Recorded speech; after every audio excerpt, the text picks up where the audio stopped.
nuevo, buenas noches. Gracias por su asistencia y bienvenidos a este espacio de conversación propuesto por el CPPL titulado Resentimiento, el estancamiento del vínculo. Mi nombre es Renzo, soy parte del centro. Ahora quiero pasar a introducir al equipo de panelistas. Primero que nada, la magíster Regina Tagliabue, psicoterapeuta especializada en niños y adolescentes. También tenemos esta noche a María Gracia Peña, interna Hola. del CPPL. Hola María Gracia. Y esta noche, además de apoyar con la plataforma, también voy a estar yo como panelista. Así que bueno, dicho esto, vamos a empezar. El resentimiento. ¿Qué es el resentimiento? Es un sentimiento que surge a partir del recuerdo de una experiencia dolorosa particular o de varias experiencias y que se enraiza en nosotros. Muy probablemente viene de etapas anteriores y genera un deseo de ser compensado por lo sucedido, junto a deseos inconscientes de anular la ofensa o las ofensas e incluso de llegar a vengarse, ¿no? Esto nos lo dice Canciper en el 89. Es un psicoanalista muy conocido. Y creo que es importante trazar la ruta que recorre el resentimiento a través de las diferentes etapas de la vida, porque vamos a encontrar ahí justamente que se caracteriza por desafiar el paso del tiempo, ¿no? Primero que nada, en la infancia, el resentimiento aparece a raíz de una serie de experiencias que son percibidas como dolorosas por el niño y que pueden quedar como heridas. Y hay muchas posibilidades para esto. Voy a resaltar algunas de las experiencias. Primero que nada, el castigo severo, sobre todo cuando es percibido como injusto o cuando es violento, hace que el resentimiento se enquiste desde una edad muy temprana. Otra experiencia es la descalificación en los hijos, por ejemplo, cuando se les dice despectivamente que no son buenos para algo o cuando se los etiqueta. Además de esto está la incapacidad por parte de los padres para diferenciar a sus hijos, ¿no? Esto es un poco más complejo. Por ejemplo, en el vínculo puede pasar que cuando los padres están ausentes o no están muy conectados con las necesidades de su hijo o de sus hijos, se tiende a priorizar a uno de los hermanos, ¿no? Y surge un resentimiento hacia los padres a raíz de no ser mirado o no ser atendido por ellos, pero también puede darse hacia los hermanos y esto genera una rivalidad, ¿no? Entonces, cuando los papás no logran pensar por separado a sus hijos, el resentimiento fraterno aparece y se enquista, ¿no? Otra experiencia que puede ser percibida como dolorosa es la comparación con otros, ¿no? La comparación de los hijos con los pares, con los amigos, con los hermanos, o incluso con un ideal, ¿no? Porque se los puede comparar también con las expectativas que los padres pueden tener o el modelo de hijo ideal que tienen en la mente, y muchas veces esto es inconsciente, ¿no? Entonces, cuando los niños no logran cumplir con eso, con ese ideal, surge el resentimiento y también puede surgir mucha frustración. Entonces, pueden haber muchas experiencias más que son relevantes, por ejemplo, la negligencia de los padres, el abandono también es una importante, pero en síntesis, es todo aquello que el niño siente e interpreta como una falla del ambiente, ¿no? Porque aún no tiene la capacidad para procesar todas estas experiencias. Y tampoco se trata de encontrar culpables o de que el adulto es malo. Puede que la intención de los padres sea buena, sea enseñar algo, o quieren que el hijo crezca, o puede que incluso no haya ninguna intención de nada, ¿no? Pero el niño lo siente así, lo vive así, como algo doloroso. Es una interpretación que hace y es suficiente para que se cree la herida, ¿no? Recordemos que los niños no pueden procesar todavía muchas de las experiencias adultas a nivel cognitivo. Y si no se les explican las cosas, pueden llegar a sentirlas como algo que duele, algo que queda enraizado en el psiquismo, en la mente, en el cuerpo, puede afectar el autoestima, las relaciones y también la configuración de la personalidad posteriormente, ¿no? Luego de esto llega la adolescencia y llega para configurarse como una nueva oportunidad para reestructurar el vínculo con otro y para reelaborar este resentimiento, ¿no? Porque los adolescentes pasan por este momento donde todo lo infantil que no había sido procesado empieza a reaparecer y genera una oportunidad para que le den sentido a todas estas experiencias y estas situaciones. Esto implica una serie de movimientos. Vemos que los adolescentes se suelen distanciar de los padres, están más afuera, ¿no? Tienen relaciones extrafamiliares, y todo esto es con el objetivo de diferenciarse de sus papás, ¿no? Configurar su propia identidad. Ahora, lo difícil viene cuando les toca enfrentarse a los padres, lo que a veces se interpreta como rebeldía en los hijos y en el psicoanálisis se llama la confrontación generacional. Es en realidad un momento normal y necesario para la etapa que están atravesando, porque es un intento justamente de lograr esta diferenciación y de ser su propia persona, ¿no? Pero cuando esta confrontación es muy fuerte, es muy abrumadora y los padres no facilitan esta transición, que dicho sea de paso no es fácil, porque muchas veces se ven confrontados con aspectos de ellos mismos que pueden ser dolorosos. Cuando esto ocurre, puede ser que el resentimiento se enquiste aún más, no se elabore y continúe hacia las siguientes etapas, ¿no? Claro, y por ejemplo, hacia la adultez, estas experiencias dolorosas de las que hablaba Renzo, que pueden haber ocurrido en la infancia, quedan en la memoria, justamente porque el niño o niña no tiene la capacidad aún de entender qué es lo que ha sucedido. El recuerdo toma ciertos matices que tiñen nuestra memoria desde el dolor, ¿no? Sin embargo, la adultez es una etapa en la cual se pueden resignificar estas memorias y reelaborarlas. Y en ese sentido, es una nueva oportunidad para el perdón. Ahora, esto también se ve facilitado por los nuevos enfoques que tenemos en esta etapa, ¿no? Ya que al ser padre, al ser madre o ser pareja, permite entender a nuestros propios padres, por ejemplo, ¿no? Y los errores que pudieron haber cometido en nuestra propia crianza. Sin embargo, cuando el dolor es muy grande y si no se ha pensado, no se ha hablado, si no nos hemos permitido sentirlo, esto se puede agudizar aún más. Por otro lado, hacia el final de la vida, en la tercera edad, es otra vez una nueva oportunidad para elaborar nuestra propia historia de vida y la muerte, ¿no? Se inicia un proceso de duelo de lo que hemos perdido, de lo que hicimos, de lo que no hicimos, de nuestras propias memorias. Entonces, hay duelos que se elaboran y podemos pensar nuestra propia vida, pero ¿qué pasa cuando no lo podemos elaborar, ¿no? Ahí aparece el resentimiento como un síntoma de duelo no procesado. Por ejemplo, rencores familiares que perduran a través de los años y se desplaza esta rabia incluso a otras generaciones, ¿no? Por lo contrario, si es que se elaboran estos dolores, pasa a ser un vínculo de ternura y de esperanza también en los otros, ¿no? Y esto también permite dejar una herencia a las otras generaciones, una herencia del perdón y de acceso a la ternura, ¿no? Esto es poder ver a los otros con ternura y poder comprender desde esta ternura y poder integrar la gratificación con los errores que pueden haber cometido con nosotros. Mm. Y es importante también hablar sobre las consecuencias del resentimiento, ¿no? Porque puede tener un impacto bastante importante en el individuo. Primero que nada, una persona que vive resentida siente que tiene una deuda por cobrar durante toda la vida, porque como dije al comienzo, el resentimiento es atemporal, ¿no? Y se afectan los vínculos, se afecta el valor que uno siente sobre sí mismo, se genera insatisfacción, descontento. Además, el individuo queda atrapado en esta especie de dinámica torturante, ¿no? Porque en la medida que el resentimiento se extiende, se busca castigar al otro, pero también se sufre las consecuencias de albergar este dolor que se siente y no se deja ir o no se logra dejar ir, ¿no? Cabe resaltar además que esta problemática no se dirige solo hacia los padres, a los hermanos, sino que, como decía María Gracia, se desplaza también hacia otras relaciones con el paso del tiempo, por ejemplo, la pareja, y también puede desplazarse hacia uno mismo, ¿no? Como una especie de castigo que finalmente puede aparecer manifestándose en el cuerpo a través de síntomas psicosomáticos. También se puede vivir como melancolía, como reclamo, como una persistente sensación de ofensa, ¿no? Y da lugar a dinámicas interpersonales disfuncionales que vienen acompañadas de deseos de venganza muchas veces. Y aquí lo pueden ver ejemplificado en la diada del resentimiento, donde finalmente los roles se intercambian, porque la persona resentida se transforma en el castigador que busca dañar y castigar a quien le hizo daño, ¿no? Y la persona que hizo el daño inicialmente se transforma en la nueva víctima de esto, y así este ciclo se repite una y otra vez.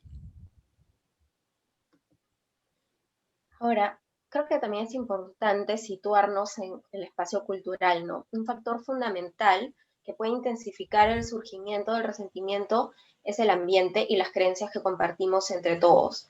Actualmente hay mucha necesidad de reconocimiento y validación del otro. Un claro ejemplo de esto es la era digital en la que estamos atravesando, ¿no? Esto ha amplificado esta necesidad de ser visto y también se han empezado a compartir modelos de perfección, por ejemplo, de cómo ser una madre o un padre perfecto, o el deseo de los padres de tener un hijo idealizado que sea de cierta forma, que haga ciertas cosas, o de una pareja idealizada que en verdad no existe, ¿no?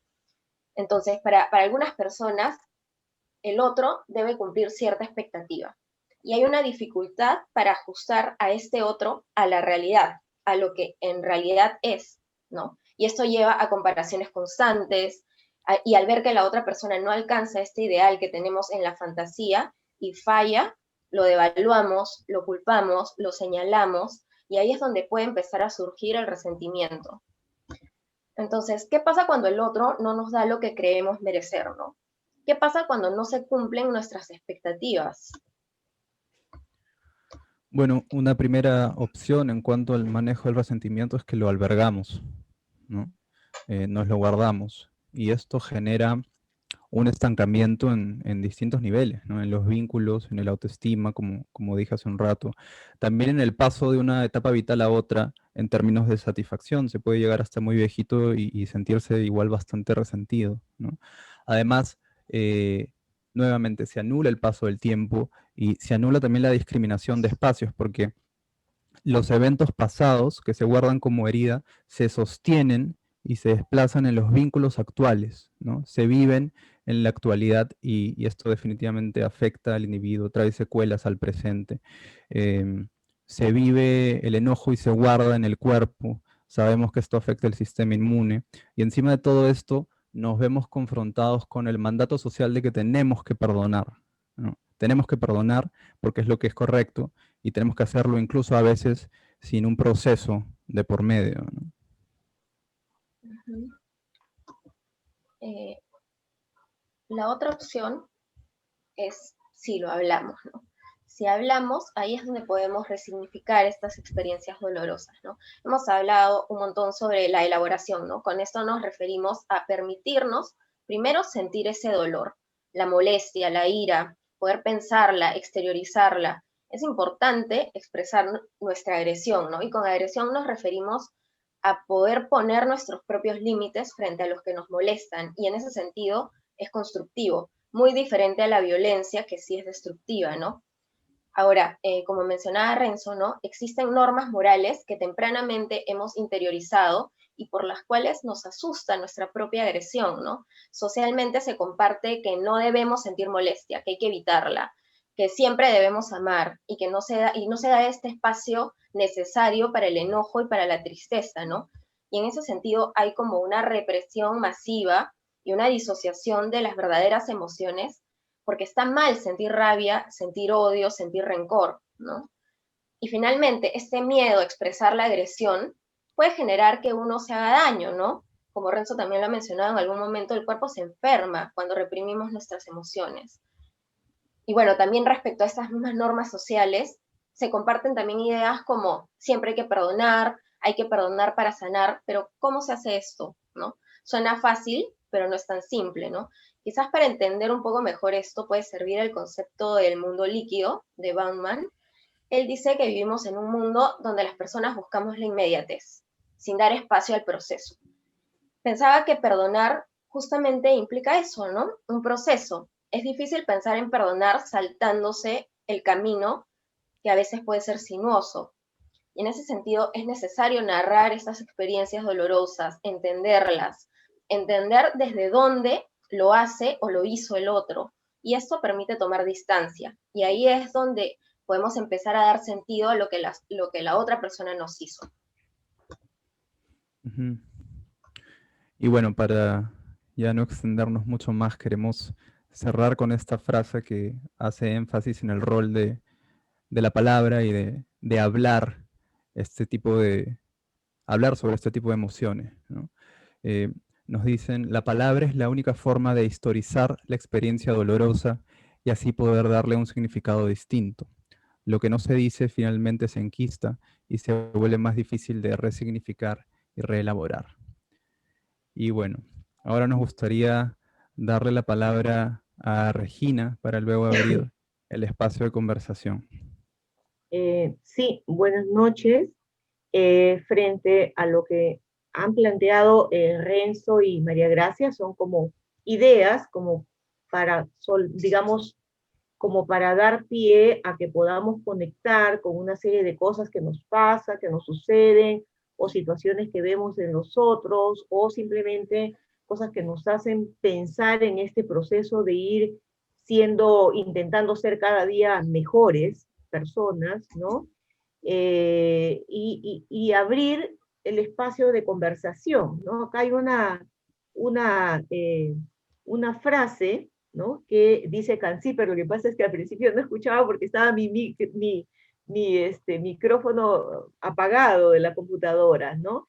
Y dice, el resentimiento es como acelerar un coche atascado en el barro, ¿no? Cuanto más se acelera, más se hunde y menos se mueve, ¿no? Es como esa gran piedra que han presentado al inicio de la diapositiva que cargamos, queremos ahí y no, ¿no? Entonces, finalmente, la energía que nos mueve para ir adelante o para quedarnos estancados es la misma, ¿no? Es hacia dónde la distribuimos, ¿no? Entonces, de alguna manera es como muchas veces el resentimiento es como un ¿no? Mantener ahí el sentimiento, resentir, ¿verdad? Y no es elaborar, no es salir, es como mantener la herida abierta, ¿verdad? Y no nos permite ir hacia adelante y marca nuestras vidas sin darnos cuenta, ¿no? Y es como que andamos de alguna manera por el mundo en relación a determinados vínculos, ¿no? Como que nos deben algo, como que el mundo nos debe algo, ¿no? Y sentimos y nos pasamos toda la vida en ese querer cobrar, pero de repente no nos adueñamos de lo que a nosotros nos toca hacer respecto de nuestra historia y darle un lugar a nuestras experiencias, ¿no? Es como mantener la herida abierta permanentemente y no permitir que cicatrice, ¿no? Entonces, escuchaba la vez pasada a alguien conversando, ¿no? Donde decía, me sucedió algo, por ejemplo, digamos, la herida que me hice, ¿no? Entonces decía, no, ahora tienes la cicatriz de la herida, ya no es la herida, ¿no? Entonces es otra la situación. Y es un poco lo que está proponiendo Renzo María Gracia, es darle lugar acá también a la palabra para juntos de repente pensar qué es esto, que es una palabra tan usada, pero a veces tan ajena y no nos damos cuenta que está muy presente en nuestro actuar cotidiano, en el vínculo con los otros, porque ese se construye en el vínculo con los otros. Adelante para poder compartir experiencias, para hacer preguntas y entre todos construir esta experiencia de encuentro. Elena plantea, dice, también los resentimientos pueden darse intergeneracionales y se manifiestan como alianzas, ¿no? En realidad los resentimientos se gestan en la familia, como se ha venido planteando. Sí, valdría la pena, yo creo que es un tema que nos mueve mucho, nos toca a todos, ¿verdad? Y eso, quién sabe, nos enmudece.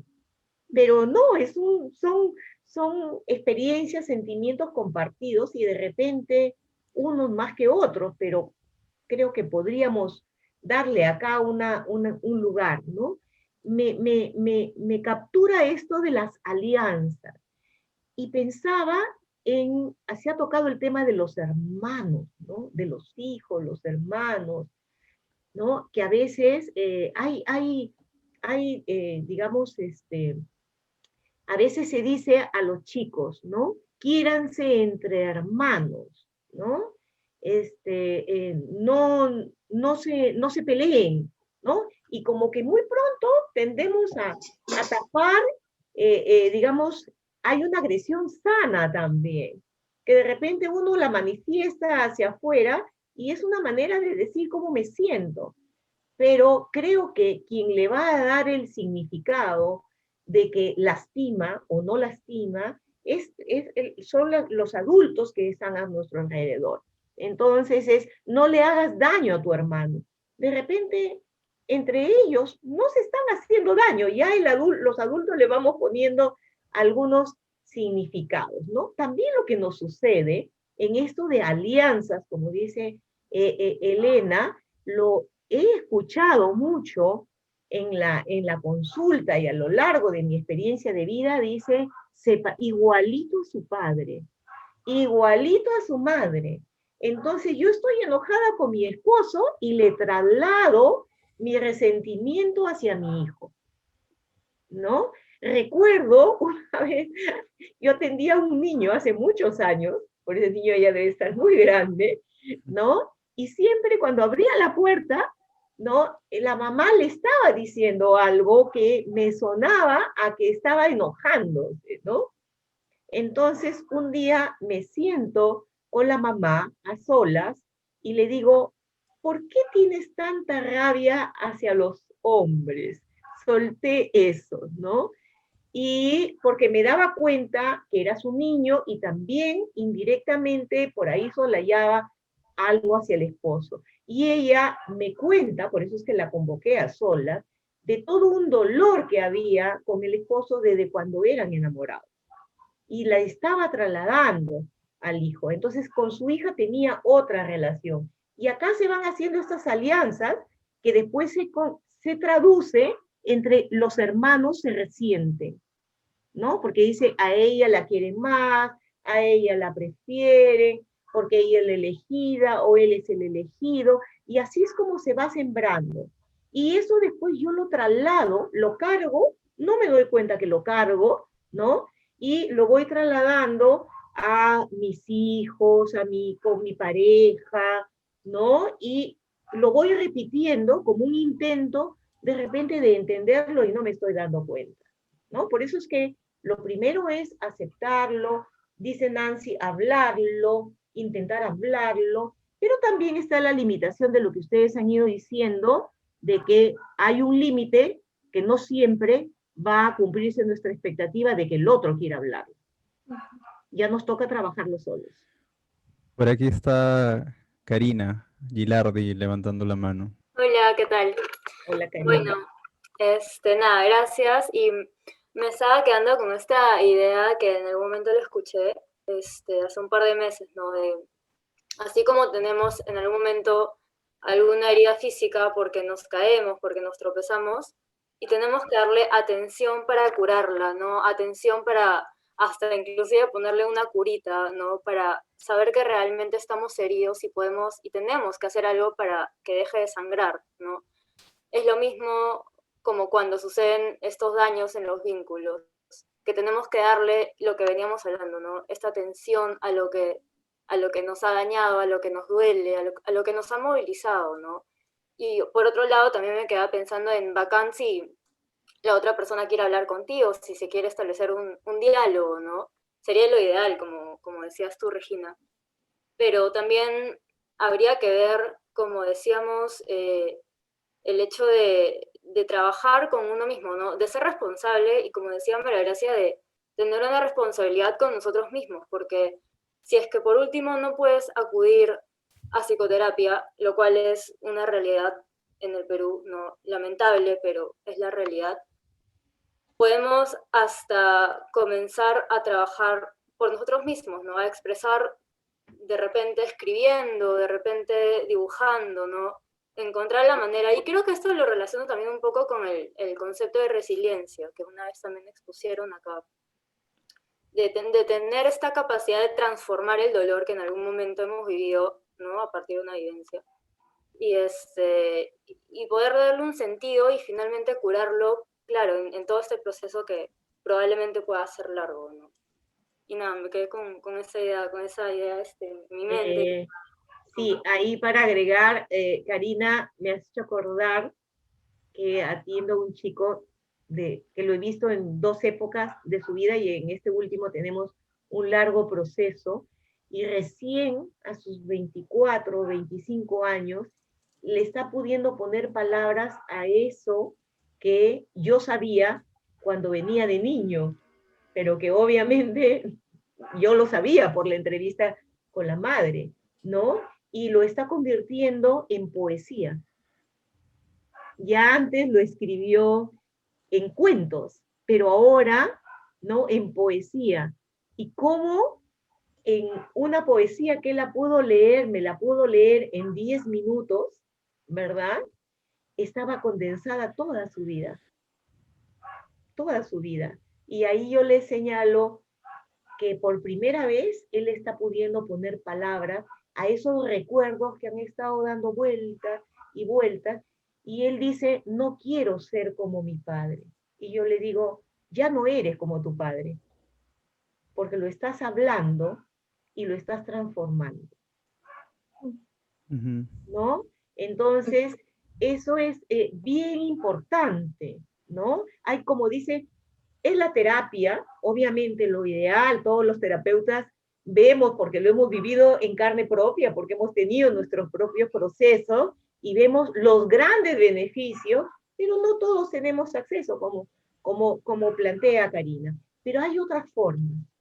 Hasta tejiendo de repente una chalina, yo voy cambiando el punto de la historia. Hay muchas maneras, ¿no? Y los seres humanos tenemos esa posibilidad, ¿no? Pero acá un poco Brigitte dice, cuando una persona va con la intención de expresar el motivo de resentimiento, esperamos un perdón o un reconocimiento del acto. Pero ¿qué pasa cuando la otra persona no lo reconoce?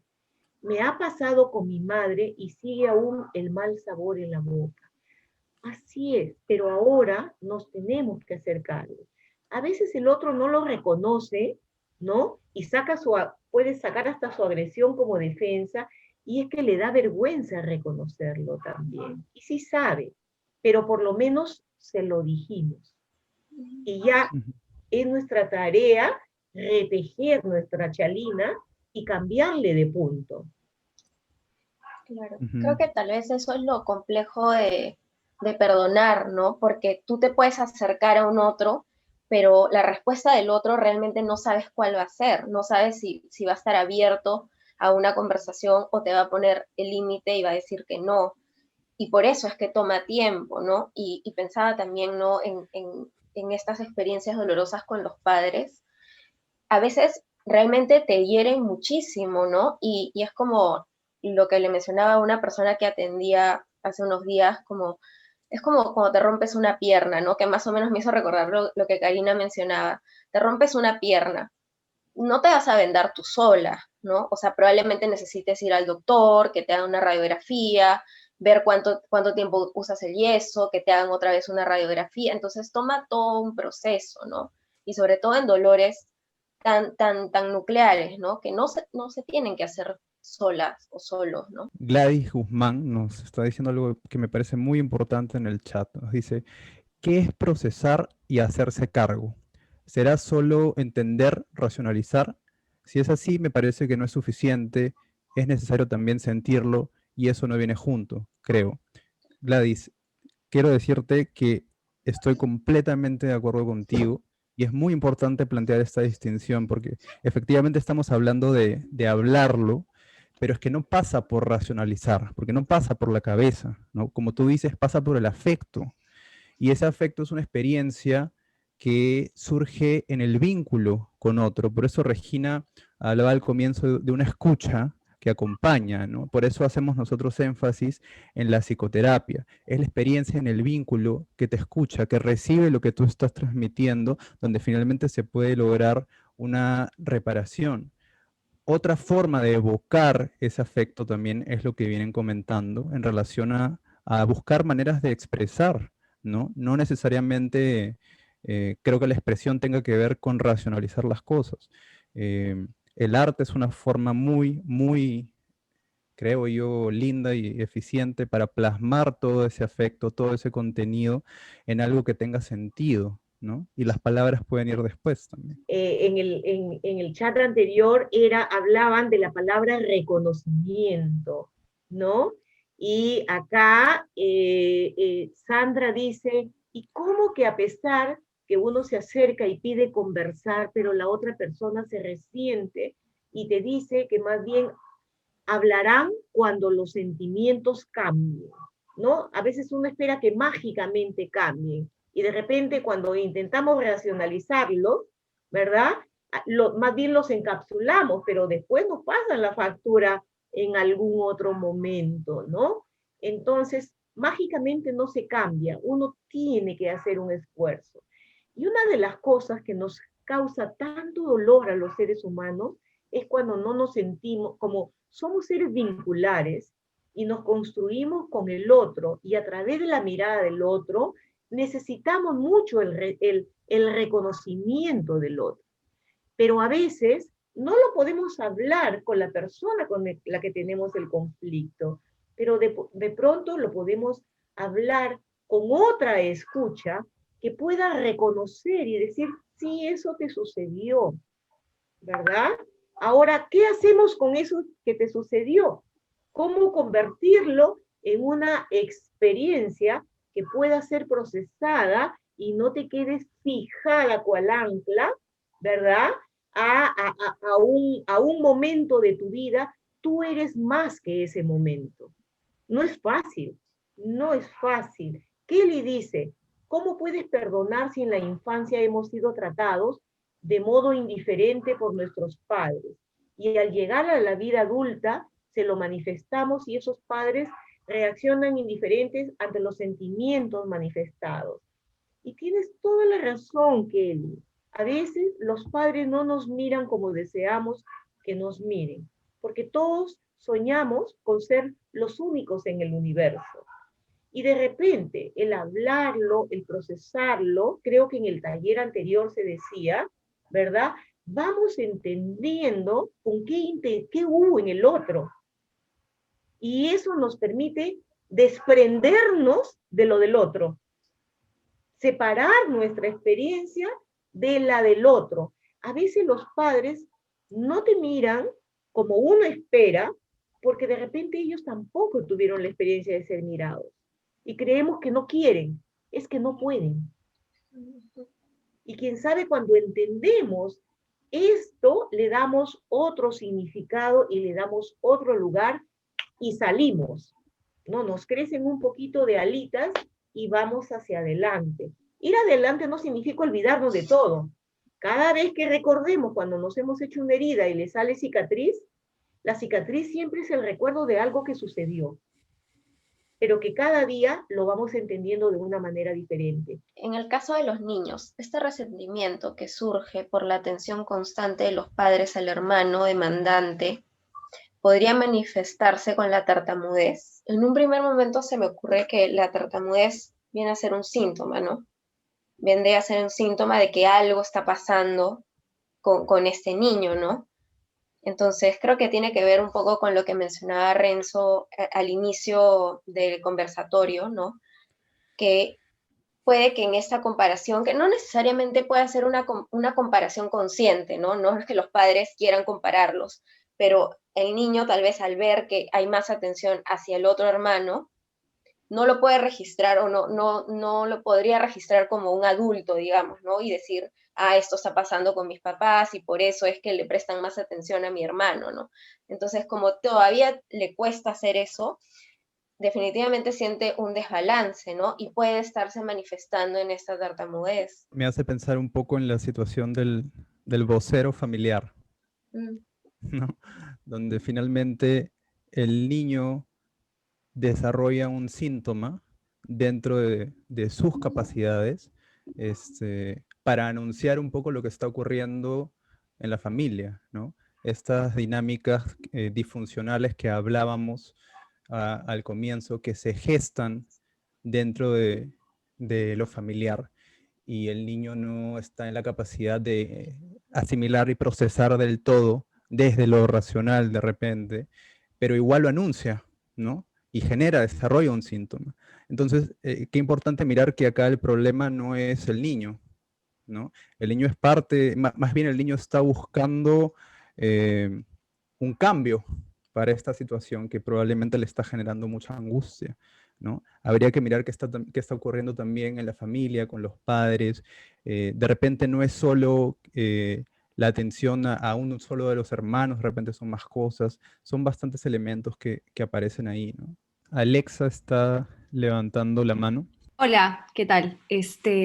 Yo en realidad pensaba un poquito más integrando lo que habíamos hablado, de que uno forma una mente siempre en relación con un otro, y por la mirada del otro también, y que también a veces creamos estas formas particularmente predominantes de vincularnos, ¿no? Pensando en el resentimiento y en el lugar que le damos al otro en esa relación. Pero también pensaba en esto que hablamos de el lugar que nos damos a nosotros y la responsabilidad que nos adjudicamos en ese vínculo. Y a partir de ello pensaba en lo difícil que es resignificar el vínculo, porque una forma diferente de vincularse con un otro también crea, o sea, no tiene precedentes. Entonces nos quedamos en un vacío, como en un nuevo mundo, donde vincularse con un otro puede surgir una nueva experiencia, donde no tenemos dónde respaldarnos, no tenemos como un precedente como decir, ay, yo espero que reaccione de esta forma, espero un perdón, espero una reconciliación, pero al vincularnos de una forma sin expectativas, resignificar el vínculo, eso también da miedo, crea dolor, porque no tenemos dónde apoyarnos tampoco. ¿Sabes qué pensaba en la terapia vincular, ¿no? Como, o sea, esta premisa que tienen, ¿no? Como nunca vas a saber cómo es ese vínculo hasta que estés ahí, hasta que lo experimentes. Y ahí recién vas a saber qué se siente, qué va a pasar, cómo el otro va a responder, ¿no? Como nunca vamos a llegar a conocer a ese otro porque es un otro ajeno, ¿no? Hay una parte a la que nunca vamos a poder acceder, ¿no? Y nos estamos relacionando así, sabiendo eso. Y creo que eso también implica saber los límites, ¿no? Los límites de la otra persona, hasta dónde llegas. Y pensaba yo en esto del patrón de vincularse, ¿no? Efectivamente, una persona que tiene resentimiento posiblemente vive repitiendo este patrón, ¿no? Esta especie de sensación de una deuda por cobrar. Pero también pensaba cómo a veces basta que alguna otra persona simplemente te ayude a registrar algo nuevo, algo diferente, algo distinto, para empezar a reparar, ¿no? A repararse, a reelaborar. Definitivamente, a veces lo nuevo, cuando estamos inmersos en un patrón, puede ser desafiante, puede generar incertidumbre, puede generarnos miedo. Y creo que va a tener que ver con la capacidad que tengamos o la disposición que tengamos para abrirnos también a algo distinto, ¿no? Pensando un poco, ya que se habla de la responsabilidad y de qué podemos hacer nosotros sin necesariamente buscar a la misma persona que nos hizo el daño o con la que estamos resentidos, ¿no? Bueno, Lisbeth dice, ¿qué pasa cuando sientes que pasas por alto o perdonas cosas y de verdad sientes que las dejas ir porque es lo más inteligente, pero a la primera oportunidad que tienes se las devuelves con resentimiento? Es decir, nunca perdonaste de verdad. A ver, creo que te han respondido, Uh-huh. ¿no? O sea, lo importante es darnos cuenta en un momento que de repente todavía no está, ¿no? O no está. Patricia Carrera nos dice, antes, cuando era muy fuerte lo que me hicieron, o si nos hieren profundamente, sobre todo si es hipersusceptible y luego piden perdón o disculpas, no sentía las ganas de disculpar. Demoraba mucho y esperaba que el dolor que me ocasionaron me pase. Es ahí cuando recién podía pensar en aceptar una disculpa, pero no era inmediato, porque el dolor ocasionado era muy fuerte. En una persona hipersusceptible es más trabajo luchar con los resentimientos, pero no imposible. Ayuda empatizar, porque la persona nos hirió o nos hizo el daño. Cada persona, me parece, tiene sus tiempos y experiencias. Cosa que es verdad, ¿no es cierto? Ujú. Uno va a procesar en el tiempo que logra procesar, no antes. Por eso les compartí esta experiencia con este joven, ¿no? A quien a mí me emociona que pueda poner en palabras aquello, ¿no? Que digamos como historia, como información, cuando uno ve a un niño, recoge esta historia desde los padres, ¿no? Elena nos dice más abajo. El resentimiento lo veo relacionado con el dolor de no haber sido escuchado, no haber sido atendido, no haber sido cuidado cuando lo necesité. Una forma de aliviar el dolor es culpar al otro para no hacerme responsable de mi dolor y surgir. Lo pone entre comillas. Excelente, Ujú, ¿no? Totalmente, ujú. totalmente, Excelente. por eso Gracias, somos. Elena. Sí, gracias por tu aporte. Seguiremos. Sí, Graciela nos dice, ¿qué sucede si ya expresaste tu resentimiento y malestar, pero a pesar la otra parte no cede? Bueno, es un poco lo que conversábamos al comienzo, ¿no? Y justamente estamos rescatando la importancia de buscar otros caminos más allá de resolver directamente con la persona que nos generó el malestar. Reparar demora, ¿no? Y repararnos bastante. Pensaba en la niñez porque Angie también dice, cuando tenía de 8 a 13, siempre me pregunté qué era el perdón. Sentía que era un concepto abstracto, difícil de entender. Solo escuchaba, debes perdonar, eso te hace mejor persona. Me parecía irracional porque no te decían qué se siente ni en dónde se siente. Gracias, Angie, yo creo que es bien importante lo que tú nos planteas. A veces los adultos creemos que decirles a los niños, debe de perdonar, debe de pasar por alto, es tan sencillo. Porque a veces decimos perdón y lo volvemos a hacer, ¿no? Y las últimas digamos, narrativas me hacía pensar, las últimas experiencias que ustedes comparten, es qué responsabilidad tenemos con nuestra niñez, ¿no? Cómo ellos tienen una mente que está creciendo, está desarrollándose, y hay muchas cosas que no las entienden y que no se defienden porque no pueden defenderse. Y hay muchos niños en nuestro país, en nuestra sociedad, que son maltratados, ¿verdad? Y eso genera un gran resentimiento, incluso en algunos puede llevar hasta estos temas de delincuencia, ¿verdad? Los temas antisociales. Entonces, ¿qué sucede? Que digamos, estas situaciones nos generan una sensación de tanto desamparo que como niños sentimos que no podemos ir a otro lado, no podemos mirar a la derecha, porque no hay salida. Entonces, nuestra propia mente, ¿verdad? Va reelaborando, como mirando, idealizándolos, como que estos papás van a cambiar, ¿no? Me he acordado, estoy acompañando, bueno, ya hemos terminado, un alumno mío de hacer su tesis sobre el padre, las representaciones de paternidad, ¿no? Y muchos de los padres jóvenes, ¿verdad? Cuando narran su historia con sus propios padres, han vivido experiencias como las que Angie, tú y digamos, alguien más de ustedes lo ha ido compartiendo, ¿no? Entonces, veíamos con este investigador, digamos, en su investigación para graduarse, ¿no?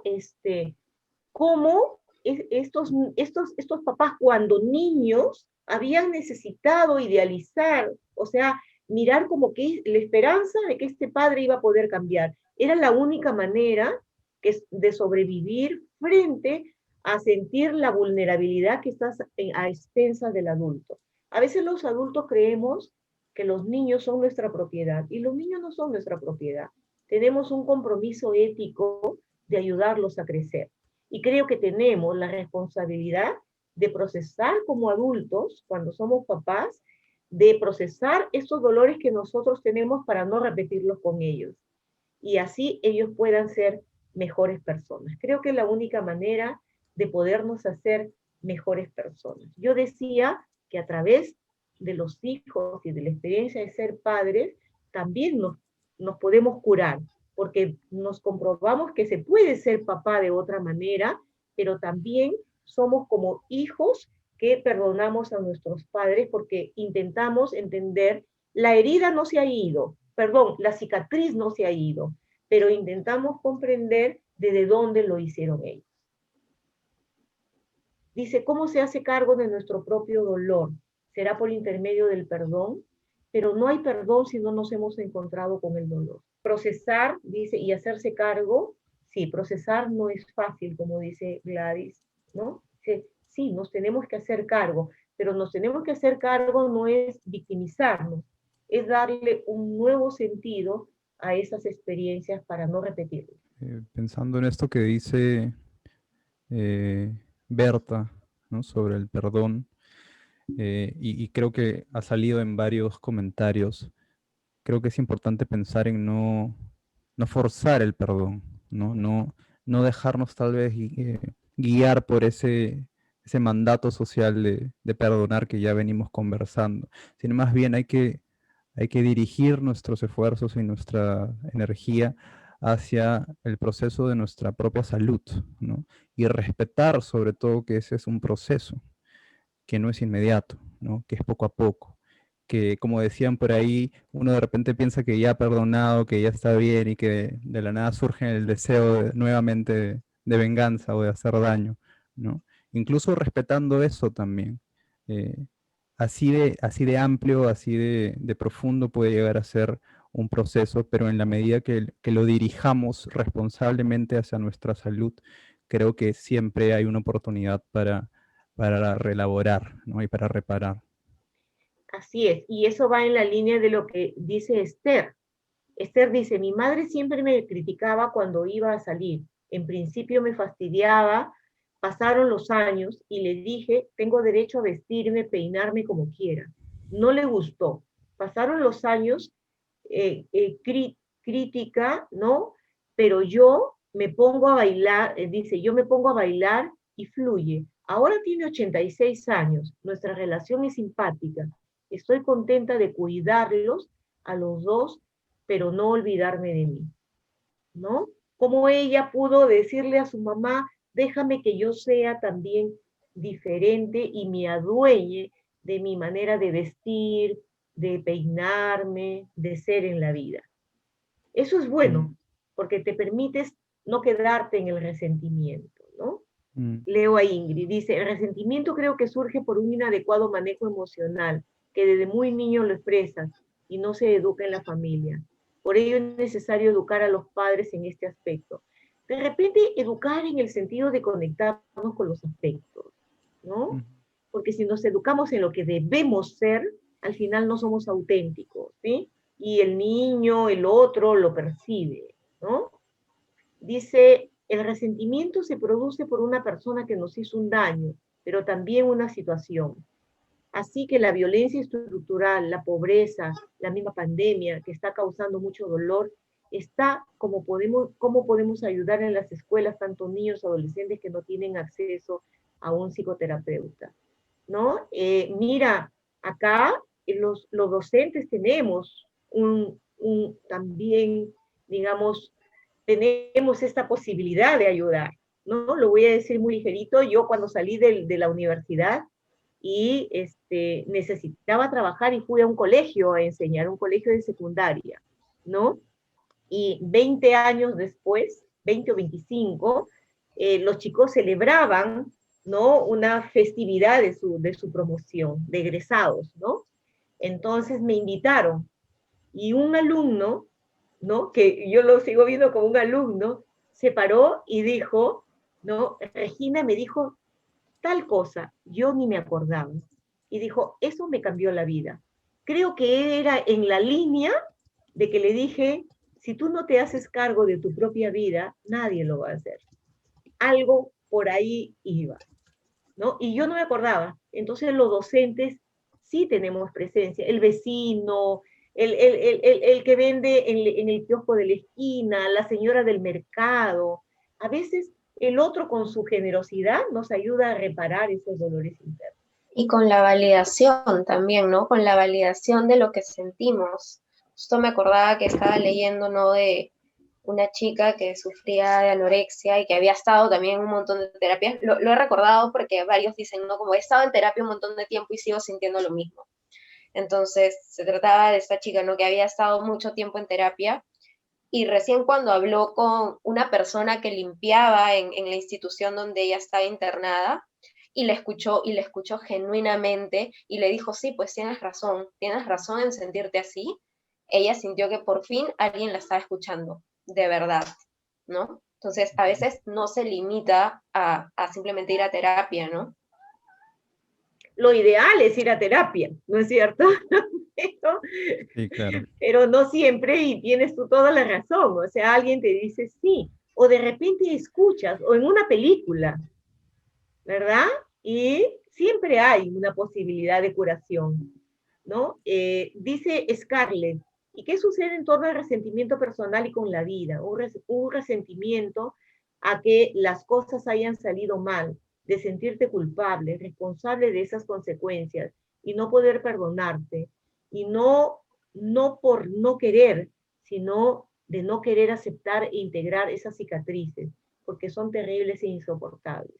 De repente busquemos a otro para que nos escuche y poner en el afuera algo que de repente el otro lo va a predigerir, nos va a alcanzar algo y lo vamos a procesar.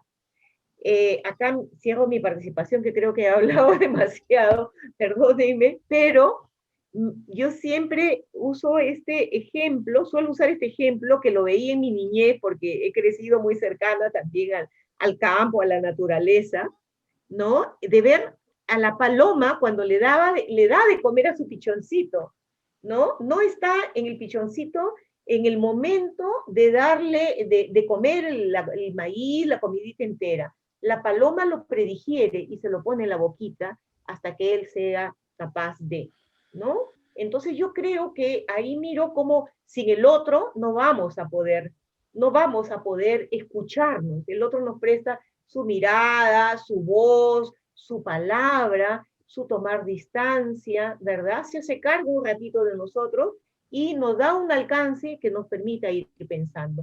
Ese otro puede ser un terapeuta, ojalá, pero no necesariamente. No nos vamos a deprimir porque no podemos tener en este momento una escucha de un terapeuta, pero de repente sí podemos pensarla que en algún otro momento podemos acercarnos, ¿no? Ujú. Pero puede ser otra persona también, u otra experiencia. Sí. Yo quiero ya también ir cerrando con dos cosas, ¿no? Para esta pregunta que se hacía sobre los niños, ¿no? Cómo ayudar en las escuelas, yo de verdad quiero resaltar la importancia del arte. Cyrulnik, que es el autor que acuña el término resiliencia, nos habla de lo crucial, lo importantísimo que es cultivar el arte en los niños, porque además de ser un factor que promueve la resiliencia, porque en este comentario nos hablaban de cómo hacer para afrontar lo que está trayendo la pandemia, el resentimiento, todas estas situaciones que tienen un impacto en los niños, ¿no?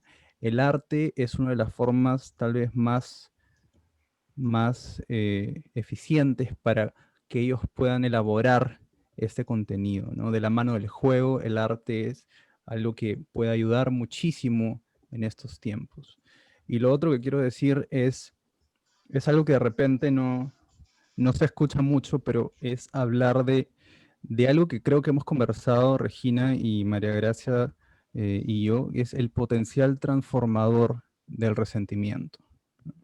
Las personas que de alguna u otra manera tenemos un resentimiento, que creo que somos todos, ¿no? En diferentes grados, tenemos una oportunidad, creo yo, y es la oportunidad de sanar, es la oportunidad de no continuar con lo que viene de generaciones anteriores, ¿no? Pensando un poco en el rol del padre y en lo de los padres y en cómo esto se repite, ¿no? En las siguientes generaciones. Es una oportunidad de romper con eso y de diferenciarnos también de eso, ¿no? De volvernos finalmente como busca el adolescente nuestra propia persona, ¿no? Yo quiero agradecerles realmente a todos.